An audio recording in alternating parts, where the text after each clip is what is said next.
बूंद बूंद से घट भरता है। एक बार की बात है, एक रोहन नाम का लड़का था। वह बहुत ही शरारती था। उसकी शरारतों से पूरे मोहल्ले के लोग परेशान रहते थे। वह शरारती होने के साथ साथ पढ़ाई और खेल कूद में भी काफ़ी अच्छा था।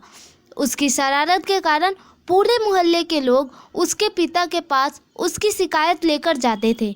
रोहन के पिता भी रोहन की शरारतों से बहुत तंग आ चुके थे, जिसके कारण मोहल्ले के लोगों से अक्सर रोहन के पिता का झगड़ा होता रहता था। एक दिन रोहन के पिता ने रोहन को उसकी शरारत के लिए बहुत डांटा। उसे बाहर खेलने जाने से मना कर दिया और घर पर ही पढ़ाई करने के लिए कहा। रोहन घर पर ही पढ़ाई कर रहा था और उसके पिता टेलीविज़न देख रहे थे। टेलीविज़न पर देश के प्रधानमंत्री मोदी जी का एक ऐड आ रहा था, जिसमें वे देश को स्वच्छ रखने के लिए स्वच्छता अभियान के बारे में बता रहे थे। तभी रोहन की नज़र टेलीविज़न पर आ रहे मोदी जी के ऐड पर पड़ी। वह बहुत ही ध्यान से मोदी जी के ऐड को देखने लगा और उनके इस ऐड से वह बहुत प्रभावित हुआ। उस दिन उसने मन में निश्चय कर लिया कि अब वह मोदी जी के इस स्वच्छता अभियान से जुड़ेगा और देश को स्वच्छ करने में उनकी मदद करेगा। दूसरे दिन रोहन सुबह उठा और मोहल्ले के सभी लोगों को इकट्ठा करके मोहल्ले में सफाई के लिए बोलने लगा। किंतु लोगों को लगा कि रोहन की इसमें भी कोई शरारत होगी और वह उनको परेशान करने के लिए यह सब बोल रहा है। मोहल्ले वालों ने रोहन से कहा कि हम लोग तुम्हारी बातों में नहीं आएंगे, तुम बहुत शरारती हो और इसमें भी तुम्हारी कोई शरारत छिपी होगी। फिर रोहन ने कहा कि मैं कोई शरारत नहीं कर रहा हूँ, सच में मैं देश को स्वच्छ रखने में मोदी जी का साथ देना चाहता हूँ, इसीलिए आप लोगों को भी उनका साथ देने के लिए बोल रहा हूँ। लोग रोहन की बातें सुनकर हंसने लगे और वहाँ से जाने लगे। रोहन ने उनको रोकने की बहुत कोशिश की, किंतु मोहल्ले वालों ने उसकी एक ना सुनी और रोहन को डांटते हुए वहाँ से चले गए। इसके बाद रोहन ने सोचा कि मैं अकेले ही यह काम करूँगा और रोहन ने मोहल्ले में सफाई करनी चालू कर दी। लोगों को लगा कि रोहन यह सब जोश में आकर कर रहा है। कुछ देर बाद जब वह थक जाएगा तो अपने आप शांत हो जाएगा। तीसरे दिन रोहन फिर से सुबह उठा और मोहल्ले में सफाई के लिए चल पड़ा। लोगों ने फिर से उसे काम करते देखा तो सोचा कि यह कुछ दिन ऐसा करेगा और फिर थक कर अपने घर चला जाएगा, किंतु ऐसा नहीं हुआ। रोहन को ऐसा करते करते 5-6 दिन हो गए और वह इस काम में जुटा रहा। मोहल्ला काफ़ी हद तक साफ हो गया था।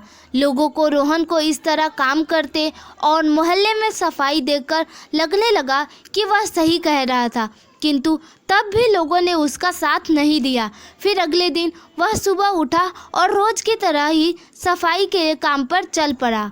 इस बार मोहल्ले के एक व्यक्ति ने उसको काम करते देखा और उसका साथ देने के लिए चले गए। फिर रोहन का उस दूसरे व्यक्ति ने मोहल्ले की सफाई में साथ दिया। अगले दिन फिर उस व्यक्ति ने रोहन का साथ दिया। उन दोनों को यह काम करते देख मोहल्ले के कुछ लोग और आकर उसका साथ देने लगे, जिससे मोहल्ले की सफाई और भी जल्दी होने लगी। फिर कुछ दिन ऐसा ही चलता रहा। एक दिन जब रोहन सफाई के लिए घर से बाहर जाने लगा, तब उसके पिता ने उससे कहा कि रोहन रुको, मैं भी तुम्हारे साथ चलता हूँ। और रोहन के पिता ने भी सफाई में रोहन का साथ दिया और सफाई करनी शुरू कर दी। इस प्रकार एक एक करके मोहल्ले के सारे लोगों ने रोहन का साथ दिया और सफाई के काम में जुट गए। रोहन को मोहल्ले के सभी लोगों को उसका साथ देते देख बहुत खुशी हुई। उस समय रोहन की एक कोशिश ने मोहल्ले का पूरा नक्शा बदल कर रख दिया था। फिर सारे लोग रोहन का साथ देते हुए मोहल्ले के बाहर जाकर भी लोगों को इसके लिए प्रेरित करने लगे। इस कहानी से हमें यह शिक्षा मिलती है कि जिस प्रकार एक एक पैसे जोड़कर धन का संचय किया जाता है और जिस तरह रोहन ने अपने मोहल्ले को स्वच्छ करने की ठान ली और एक एक करके मोहल्ले के सभी लोगों ने उसका साथ दिया, उसी तरह यदि देश का हर एक नागरिक एक एक करके देश को स्वच्छ करने की ठान ले तो भारत देश को बहुत ही जल्द एक साफ और सुंदर देश में परिवर्तित किया जा सकता है। बूंद बूंद से घट भरता है। रोहन ने जिस प्रकार इस मुहावरे को सच कर दिखाया, उसी तरह हमें भी उसका साथ देना चाहिए। इसके लिए सभी को कोशिश करनी होगी। वीडियो को देखने के लिए धन्यवाद। ऐसी नई नई मोटिवेशनल कहानियों के लिए आप मेरे चैनल को सब्सक्राइब जरूर करें।